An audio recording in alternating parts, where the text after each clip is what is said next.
ሰላም ለዚህ ቤት ሰላም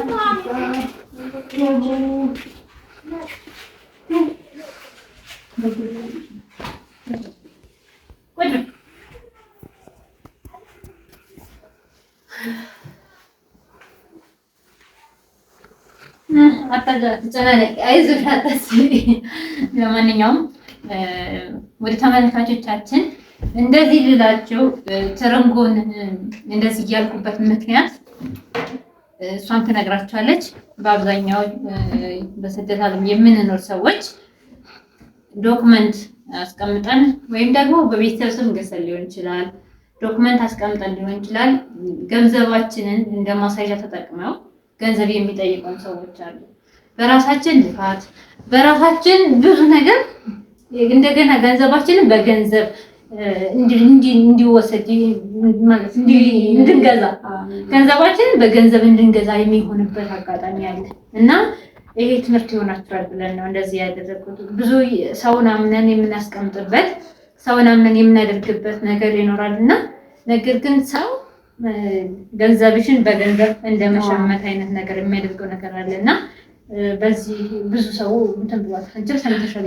እኔ እንደውም የሚገርምሽ ይቅርታ ወርሽን አቋረጥኩትና ትናንትና እውነት ነው የምልሽ ትናንትና መንገድ ላይ ራሱ የሰማሁት በጣም ነው የሚያሳዝነውና አንድ ሰው መሬት ገዝቶ ጨርሶ ቤት ሰርቶ ግን መግቢያው ሲደርስ ካርታና ፕላን በስሙ ለማድረግ 500 ሺህ ብር ነው የተጠየቀውና በጣም ነው የሚያሳዝነው። ካርታና ፕላኔ ቤት አይደለም ሰው ጋር ነው ያለው። ምክንያቱም ሰው ጋር ያስቀመጥኩበት ዋናው ጉዳይ እኔ ያው ተጆቼ አባት ጋር የተያያዘ ካርታና ፕላን በስሜ ስለሆነ ድንገት ታገኘው ወይ በብር ይቀይረዋል ወይም ደግሞ ሊቀረድብኝ ይችላል ብዬ ሰው ጋር ነው ያደረኩት። ግን ደግሞ አሁን ዋናው ችግር ያለው በተለይ በስደት ዓለም ላይ ያላችሁ እህቶቻችን እንደኛ ያላችሁ እህቶቻችን ቤት ባጎት ባክስት በእናት በአባት በእህት ገዝታችሁ መታችሁ እዚህ ስትመጡ እጥፍ መሬታችሁን የገዛችሁትን መሬታችሁን ድጋሚ ግዢ የሆነ ነው እና ይህ የሚሆነበት ዋናው ምክንያት ምንድነው? በአንድ ሰው መሬት ትገዙና ካርታና ፕላን እናዞር ስትሉ ቤቱን ሰርታችሁ ትጨርሱ ያ ሰውዬ እጥፍ ድጋሚ ብር እየጠየቀ ስለሆነ እባካችሁ መሬቱን ትትገዙ እኔ ማለት የምፈልገው ገኒ መሬቱን ገዝተው ልክ ቤቷን ጀመር እንዳረጉ ከዛ ሰውዬ ቶሎ ብለው በቃ አንድ ወር ራሱ ጊዜ መስጠት የለባቸውም። ቤቱን ባያልቅ በቃ ሻመት ይቆም።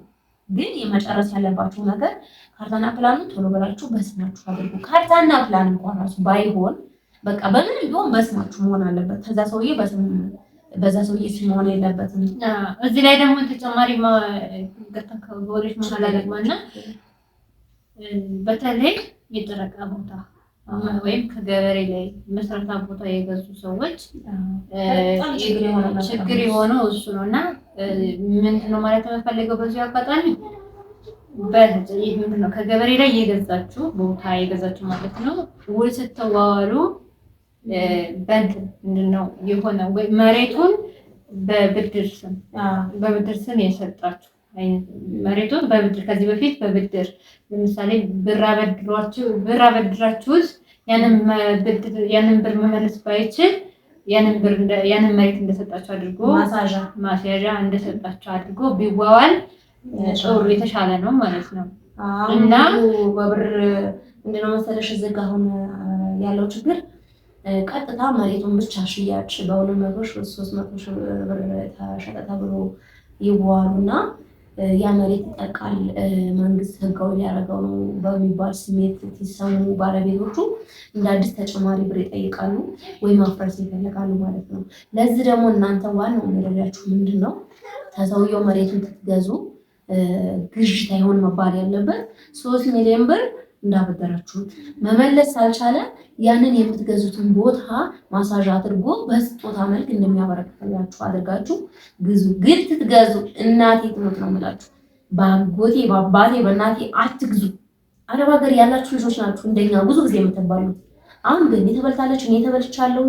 ይሄ ደግሞ የሚሆነው ምንድነው? እኛ አረብ ሀገር ሆነን እከሌ ግዥልን ከዛ ምንም ማክል ጊዜያችንን ቆጥበን አቃጥለን መተን በስማችን አድርገን ብንሄድ በጣም ለኛ ይረዳናል። ይሄ ነው ማለት ነው። ትክክል ነው። ይሄ እንዳለ ሆኖ አሁን ባወራን ጉዳይ እንደዛ ነው። ሲቀጥል ደግሞ መሬቱ ምንድነው ወጣ ያለ ከከተማ ውጪ ወጣ ያለ ከሆነ ያ ቦታ የገዛችሁት ቦታ ምናልባት እንኳን ህጋዊ የሆነ ተብሎ የሚታሰብ አካባቢ እንኳን ቢሆን አካባቢው ላይ እንደዚህ አይነት ተመሳሳይ ቦታ ቢኖር ቤት ቢኖር እንኳን ምንድነው ማድረግ ያለባችሁ? መሬት የሚባል ነገር አለ። ያ ቦታ ለባለቤቱ ተቀናሽ ሆኖ ነው ለመሬት ለሚሰጥ ለወጣት የሚሰጠውና ያንን ቦታ አንዳንዴ እዛ ቦታ ላይ ቤት ሽጠውላቸው ቤት እየሰሩ ገና በጅምር ላሉ እንደዚህ አይነት ታሪክ ስለሚያጋጥም ነውና ያ ሰው ይሄንን ቦታ ወይ ይሄን ቦታ ይፈቀድልኝ ብሎ ባለቤቱ ሳያስፈቅድ ዝም ብሎ ያንን ቦታ ልክ እንደ ኖርማል እንደሚያርሰው መሬት ተሻንሽኖ ለወጣት ሲሰጥ መሬት ሲሰጥ በመሀል ቤት ካርታ ፕላን ሳይኖረው የገዙ ሰዎች ይፈታሉ። ይሰጣል ለወጣት እነሱ ገዝተውት ይጅምር ሆኖ እየተሰራ ያለ ባለቤቱ ይሄ ቦታ ተከልሎ ለኔ ይሰጠኝ ማለት ለምሳሌ 1000 ካሬ ቢሆን መሬቱ 500 ካሬው ለባለቤቱ ወይም 500 ህግ የሚፈቅድበት መጠን አለ አይደል? ለአንሳው 500 ካሬ የሚፈቀደው ያን 500 ካሬ ለሱ የተሰጠውን ብቻ ከሆነ ለእናንተ ይሸጥላችሁ ጥሩ በሱ ስም ማለት ነው። ያንን ግን እንደዛ ሳያደርግ ግን ለእናንተ እንዲሸጣል እሱም በእናንተ ገበያ አግኝቶ ከዛን ደግሞ ከመንግስት ደግሞ በመሬቱ ስም ድጋሚ የመሬት ካሳ አግኝቶ እናንተ የትም እንዳትቀሩ እዚህ ላይ ጥንቃቄ አድርጉ። ከዚህ በላይ ደግሞ ግን አሁን በጣም ገኝ የከፋው ነገር መሬት ላይ የገዙ ልጆች እኔ አሁን በዚህ ዘመኑ የሚያጋጠመ እኔ ስማቸውን መጥራት ባልፈልግም አሁን እየተሰጡ ያሉ ሰዎች አሉና ከሌላ ከተማ የመጡ በስራ ምክንያት የተሰጡ ሰዎች አሉና ለአንዱ ቦታ ለ3 ሰው ለ4 ሰው እየሸጡ ሰውን እያጋደሉ ነውና ፍርድ ቤት ላይ ሄደው ሲከሱ ያም በመዘጋጃ ተዋውሏል ያም በመዘጋጃ ተዋውሏል። መሬቱ የሚሸጠው ወይ 500 ወይ 600 ሺህ ብር ነው።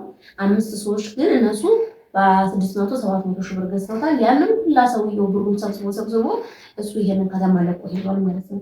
ስለዚህ አንድ መሬት እንግዲህ ያስበና አንድ መሬት ለዛም ሸጫለሁ ቆይ ግን እዚህ ጥያቄ ያለኝ በመዘጋጀት ከተሆነ የሚዋዋሉት በተለያየ መዘጋጃ ነው የሚዋዋለው። ገብቶሻል? አንድ ውልሽ የሚያዘው እኮ አንድ መዘጋጃ ላይ ተሆነ ገብቶሻል? በተለያየ መዘጋጃ ላይ ተሆነ ያንኛው መዘጋጃ ውል አይዝም። ገብቶሻል? በተለያየ መዘጋጃ ሄዶ ለ5 ሰው ይሸጣል። 5 ሰው ሸጦ ወደ 2.5 ሚሊዮን ብር ይዞ እሱ ወደ ሀገሩ ገብቷል። እነኛ ሰዎች ያኛው አንደኛው ሄዶ ሊያቀም ወይም ቤት ሊሰራት ይሆን እኔ ነኝ ባለቤት ያኛው እኔ ነኝ ባለቤት ይኛው እኔ ነኝ ባለቤት ታይዘው ፍርድ ቤት ይቀሩ። ሁሉም ገዝጅ ነው፣ ሁሉም ባለ ንብረቱ ነው። ስለዚህ ምንድነው የሚያደርገው ፍርድ ቤት? ሽጡና ተካፈሉ ነው የሚለው። 500 ሺህ ብር ተሸጣ ለ5 ሰው 100 ሺህ ብር ማለት ነው። ይሄ እንግዲህ እነሱ 500 ሺህ ብር ተሆነ የገዙት 400 ሺህ ብር ካሰሩ ማለት ነውና በጣም አሁን የከፋ ያለው እሱ ነው። ሁለተኛ ደግሞ በእንትን ላይ በመሬት ላይ የምትገዙ ልጆች ወደው ገዝታችሁ ሌላው ቢቀር አንዳንድ ክላስ ቤት ሰርታችሁ ካርታና ፕላኑን በስማችሁ ቶሎ አድርጉ። አንድ ልጅ አሁን አረብ ሀገር ነበረችና ቤቱን ሰርታ ጨርሳ ጥንቅቅ አድርጋ ትመጣ ሰውየው 500 ሺህ ብር ካልሰጠሽኝ ስም አላዞርም ነው ያላት። እውነት ነው የምላችሁ ስም አላዞርም። እና ይሄ ነገር በጣም የከፋ ስለሆነ ለእናንተ ማስተማሪያ ይሆናል ብለን ነው ይሄንን ቪዲዮ የሰራነው። እንደምትማሩበትም ደግሞ ምንም ጥርጥር የለውም። አሁን በመሬትና በቤት ያለው ነገር በጣም ከፍቷል። እናትና ልጅ እና እህት ወንድምና ወንድም የሚተማመንበት ጊዜ ላይ አይደለም ያለ ነው። እባካችሁ በተለይ በጣም አሁን እንደዚህ ቅድም ያልሽው በጣም ልብ ይነካል።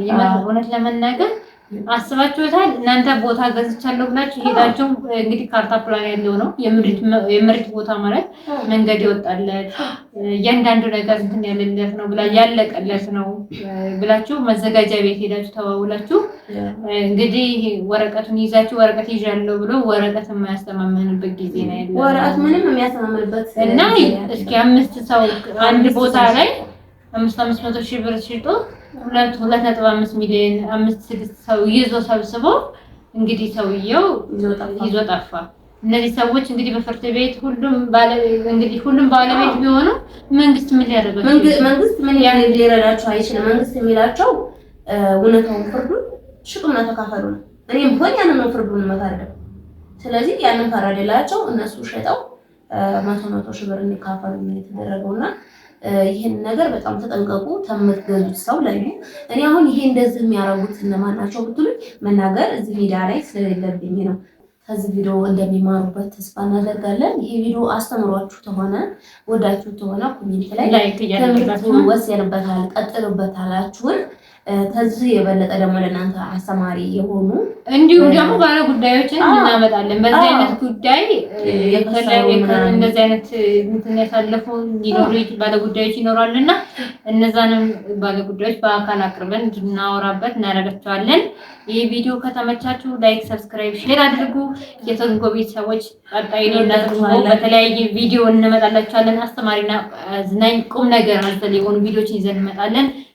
እንወዳችኋለን። ሰላም ላይክ፣ ሼር፣ ሰብስክራይብ አድርጉ። እንወዳችኋለን። እንግዲህ ቀጣይ ቪዲዮ ይቀጥል የምትሉ ኮሜንት ላይ አስቀምጡልን። እንወዳችኋለን።